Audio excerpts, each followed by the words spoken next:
Hi guys, I hope everyone is doing good. I'm doing good. I was just doing my devotion in the car, because sometimes you need to get that place where you feel like this is the space that this is that place for me. My car is that place for me sometimes when I really need a quiet time with God. I was reading the book of Genesis 12. In the book of Genesis 12, this is when Abram is called by God. It's the call of Abram, and it starts with God calling him and telling him to leave his country and his people and to go to the land that God was going to show him. And out of faith, we see Abram doing as what the word had come to him.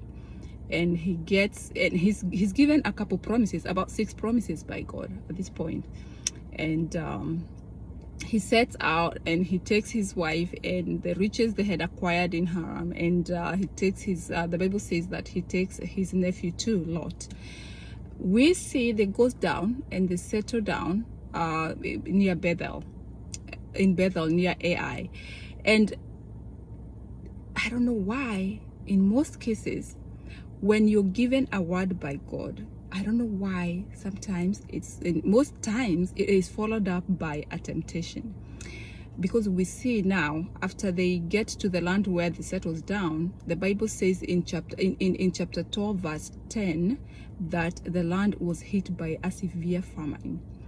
And I can only imagine when they're going through this famine season, the people whom Abram convinced to come with him, I'm assuming they're now at his neck, like, why would you bring us out here? There's famine, maybe there's food where we came from, and at this point he does not know what to do. But he should have known what to do. He should have consulted God. But we are seeing him also being very new in this relationship with God. It's just like we cannot say he's a new believer.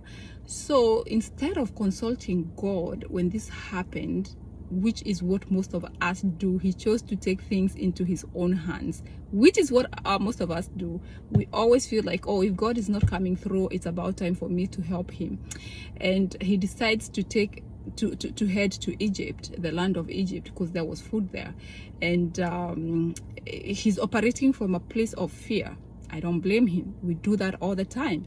And for him operating, anything that is born of fear, anything that is born of us, we're going to, and I have said this again, anything that is operating from our own mighty is gonna require a lot of energy from us. It's going to drain us, for real. It's going to drain us, because we see him now. When they get there, another fear sets in, and he feels like these people might kill him. So what I'm going to do is talk to Sarai and tell her, when these people ask who you are, because you're beautiful, and if I tell them you're my wife, they might kill me so that they can have you. If they ask who you are, just tell them that you're my sister, which is half true. It is half true, because Sarai was his stepsister. Yeah, they were born of the same dad but not of the same mom, but they are husband and wife. So that is not, he's not justified to leave that out, to leave the part that he's the wife. And we see the motive. We are seeing the motive why he's even telling her, because I don't want to be killed. So another lie there now comes through, and they get there, and things that are born of fear, a lot of energy. And we see him putting Sarai in jeopardy. We see him putting the promises of God in jeopardy, because God have already promised him. God have already told him he's going to bless him, but because he didn't consult God when something difficult came through, he was faced with difficulties, now he's forced to do things out of the will of God. And eventually, because God is God, the Pharaoh gets to know. And I believe Sarah was beautiful, because the Bible says that when the men of Egypt saw her, they brought her to the king. She was pretty, and I can only imagine she's in her 60s, because the Bible says that when Abraham was called, he was 75. So I'm assuming she's younger, 60s, in her 60s. And a woman who is really good to look at in her 60s, that means she was really pretty.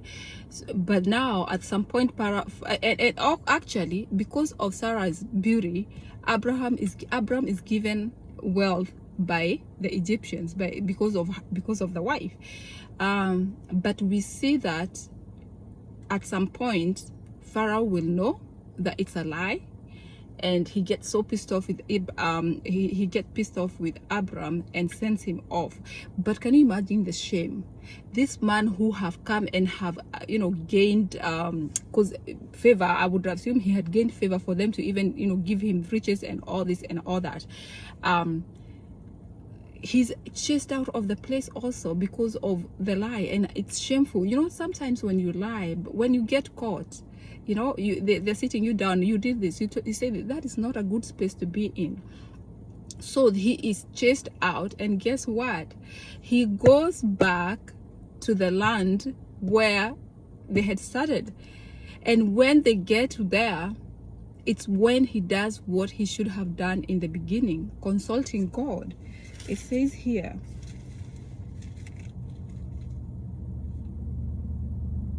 in verse 20, it says, then Pharaoh gave orders about Abram to his men, and they sent him on his way with his wife and everything that he had. He is chased out because of not following what God has said. It is one thing when somebody asks you, how is your faith, to say, oh, my faith is good on the paper. On the paper, you're just going to go right ahead and say, oh, my faith is good. But it's another thing when we are faced with a temptation to really, the same person comes to you and asks, how is your faith doing? How you answer at that point when you're going through some difficulties, that is really how your faith is doing. And I really believe sometimes God let us go through a hardship so that he can show us, he can reveal to us where we are in faith. Because if you're not going through hardships, you will not know how your faith is doing, because you will really think, oh, I trust in God, but it's because you have not been faced with a situation that you really need to trust God in. I hope we are able to stand. And the good thing is that we serve a loving and kind God, because we see the fact that despite all this, God is really good to Abraham. He's really kind to him, and he still continues being his God. So when you're faced with situations and temptations, before we run into our own understanding, the one thing that the Bible keeps reminding us is that we should focus on God. We should surrender everything to God, because our God is able. He asked Abram when Sarai laughed. This is another chapter, when she laughed when they were told about the promised child, and she was like, she thought about it, and she laughed, because she's like, I'm past the childbearing age. And she laughed, and God says to Abraham, why is Sarah laughing? Is there anything difficult, too hard for me to handle? And there's none. So if you're going through a valley, if you're going through hardship, and you're tempted, and your flesh is tempting you to show you another route whereby you feel like it's gonna happen for a short time, but you're gonna pay the price that you're going to pay. It is going to be a very high price. Wait upon God, guys.